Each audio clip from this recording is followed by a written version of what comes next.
కాళేశ్వరంపై కుట్రల పరంపరకు అనేక రకాల కారణాలు కూడా కనిపిస్తూ ఉన్నాయి. అన్నిటికంటే ముఖ్యంగా అభ్యంతరాలు వ్యక్తం చేస్తున్న దాంట్లో కూడా తుమ్మిడిహట్టి నుంచి ఎందుకు మార్చారు, రీడిజైనింగ్ ఎందుకు చేశారు, ప్రాణహిత చేవెళ్ళకి సంబంధించిన ప్రాజెక్ట్ అక్కడి నుంచే తీసుకోవచ్చు కదా, ఎల్లంపల్లి కూడా లిఫ్ట్ ద్వారా అవసరం లేకుండా కూడా డైరెక్ట్ గ్రావిటీ ద్వారా కూడా ఎల్లంపల్లి వరకు నీళ్ళు వస్తాయనే ఒక వాదనను కూడా తెరపైకి తీసుకొస్తున్న పరిస్థితి కూడా కనిపిస్తుంది. అనేక మంది నేతలు మాట్లాడుతూ ఉన్నారు, కునంనేని గారు కూడా మాట్లాడారు. ఇవన్నిటిని కూడా మనం ఏ విధంగా అర్థం చేసుకోవాల్సిన అవసరం? దీని గురించి కొంత మిస్గైడ్ చేసేవాళ్ళు ఎక్కువ ఇల్లు. ఇప్పుడు మంచిర్యాల నుంచి ఒక నాయకుడు ఉన్నాడు, కేసీఆర్ గారు కూడా బహిరంగ సభలో ఆయన పేరు ఉచ్చరించారు కూడా. నేను ఆయన పేరు ఉచ్చరించడానికి నాకు మనసు రాదు. అటువంటి ఏమంటారు, వాళ్ళని మరుగుజ్జులు అనొచ్చో, లేకుంటే అవగాహన లేని వాళ్ళు, మిడిమిడి జ్ఞానం ఉన్న వాళ్ళు అని అనుకోవచ్చు. వాళ్ళు ఏం చేస్తున్నారంటే ఎవరో ఒక ఇంజనీర్ని తీసుకొచ్చి, ఆయన పూర్తిగా దాని మీద పెద్ద ఇంజనీరే కావచ్చు కానీ పూర్తిగా దాని మీద అవగాహన లేదు, ఆయన ఎన్నడూ రాలేదు, చూడలేదు. అటువంటి వ్యక్తులను కూర్చోబెట్టి పవర్ పాయింట్ ప్రజెంటేషన్లు ఇస్తూ వాళ్ళు ఎట్లా చెప్తారు అంటే ఎల్లంపల్లి నుంచి గ్రావిటీతో వస్తాయి కదా అని చెప్తారు. ఎల్లంపల్లికి తుమ్మిడిహట్టి నుంచి గ్రావిటీతో వచ్చినాక కేసీఆర్ మేడిగడ్డ ఎందుకు కడతాడు? రెండవది, నిజంగానే ఎల్లంపల్లి గ్రావిటీతో వస్తాయా? తుమ్మిడిహట్టి దగ్గర 148 కడితే కూడా గ్రావిటీతో వస్తాయా? 152 దగ్గర కూడా గ్రావిటీతో వస్తాయా? ఈ విషయాల మీద బాగా మిస్గైడ్ చేస్తున్నారు జనాన్ని. జనం మిస్గైడ్ అవుతున్నారు, నాయకులు కూడా మిస్గైడ్ అవుతున్నారు.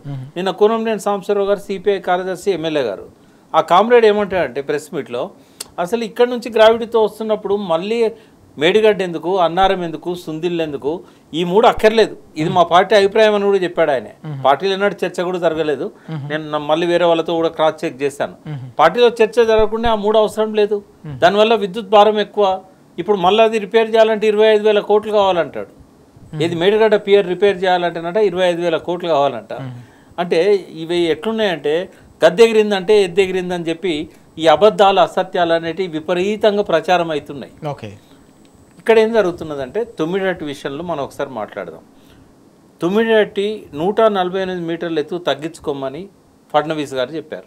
అంతకంటే ముందు జరిగిన ఎక్సర్సైజ్ ఏంటంటే, ఇదే కాంగ్రెస్ ప్రభుత్వం, కేంద్రంలో మన్మోహన్ సింగ్ ఉన్నారు 10 సంవత్సరాలు, అదే కాంగ్రెస్ ప్రభుత్వం. అక్కడ మహారాష్ట్రలో 10 సంవత్సరాలు కాంగ్రెస్ ప్రభుత్వం, ఆంధ్రప్రదేశ్లో 10 సంవత్సరాలు కాంగ్రెస్ ప్రభుత్వం. ఎన్నడూ ఒక్కనాడు కూడా ముఖ్యమంత్రి కానీ, భారీ నీటిపారుదల శాఖ మంత్రులు అప్పుడు లక్ష్మయ్య గారు ఉన్నారు, తర్వాత సుదర్శన్ రెడ్డి గారు ఉన్నారు, ఏనాడు కూడా మహారాష్ట్ర పోయింది లేదు. ఏనాడు చీఫ్ ఇంజనీర్లు మహారాష్ట్ర పోయింది లేదు. ఏనాడు పోకుండా వాళ్ళు కనీసం విసిగిపోయి, మీరు తుమ్మిడిహట్టి దగ్గర బ్యారేజ్ గురించి మా అనుమతి తీసుకోకుండానే, మా అభిప్రాయం తెలుసుకోకుండానే మీరు ప్రాణహిత చేవెళ్ళ దాకా మీరు కాలువలు తవ్వుతున్నారు. తుమ్మిడిహట్టి దగ్గర కూడా మీరు 152 మీటర్ల ఎత్తులో కాలువలు తవ్వుతున్నారు. మీ డబ్బంతా వృధా అయిద్దని చెప్పి పృథ్వీరాజ్ చౌహాన్ లెటర్ కూడా రాశారు. లేఖ రాసిన తర్వాత కిరణ్ కుమార్ రెడ్డి ప్రభుత్వం ఏం చేసిందంటే ఇంజనీర్లతోనూ ఒక కమిటీ వేసేది, అది దిగిపోయే ముందు. తర్వాత తెలంగాణ వచ్చిన తర్వాత 1 జూలై 23, 2014 అంటే హరీష్ రావు గారు ఇరిగేషన్ మినిస్టర్ అయినాక కరెక్ట్గా 51వ రోజు ఆయన టీంని అంతా ఎంబడి పెట్టుకొని ఇంజనీర్లను, తర్వాత విద్యాసాగరరావు గారు, వీళ్ళందరినీ తీసుకొని మహారాష్ట్ర పోయిండు. అప్పుడున్న ఇరిగేషన్ మినిస్టర్ ఎవరైతే ఉన్నారో ఆయన కలిశాడు, మసూద్ ఏదో పేరుంది, హుసేన్ మహమ్మద్.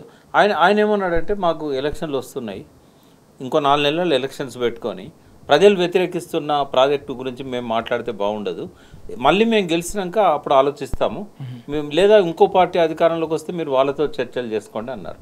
అన్న తర్వాత మళ్ళీ చర్చల కోసం ప్రభుత్వం మారింది, అక్కడ ఫడ్నవీస్ ప్రభుత్వం వచ్చింది. మళ్ళీ హరీష్ రావు గారు మళ్ళీ టీముని తీసుకుపోయి ఇరిగేషన్ మినిస్టర్ మళ్ళీ వేరే అతను వచ్చాడు, ఆయన కలిశాడు. ఆయన కలిసిన తర్వాత ఆయన ఏమన్నాడు, మన స్థాయిలో మీరు నేను కూర్చొని చర్చించేది కాదు, ఇది ఇద్దరు ముఖ్యమంత్రుల సమక్షంలో జరగాలి అన్నారు.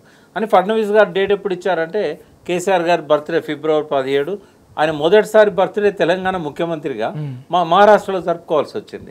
అప్పుడు రాజ్భవన్లో విద్యాసాగరరావు గారు ఉన్నారు కాబట్టి ఆయన కేక్ కట్ చేశారు, బర్త్డే విషయం చెప్పారు, ఫడ్నవీస్ గారిని కూడా అక్కడికే పిలిచారు. కానీ ఆయన చర్చలలో లేడు. చర్చలలో మళ్ళీ వీళ్ళు కూర్చున్నారు, హరీష్ రావు గారు ఇటు పక్కన కేసీఆర్ గారు, అటు పక్క నుంచి ఫడ్నవీస్, ఇరిగేషన్ మినిస్టరు, సిఈలు అందరూ కూడా కూర్చున్నారు. ఆయన ఒకటే అడిగాడు, ఈ ప్రాజెక్టుకు వ్యతిరేకంగా నేను చాలా సంవత్సరాలు ఉద్యమం చేశాను,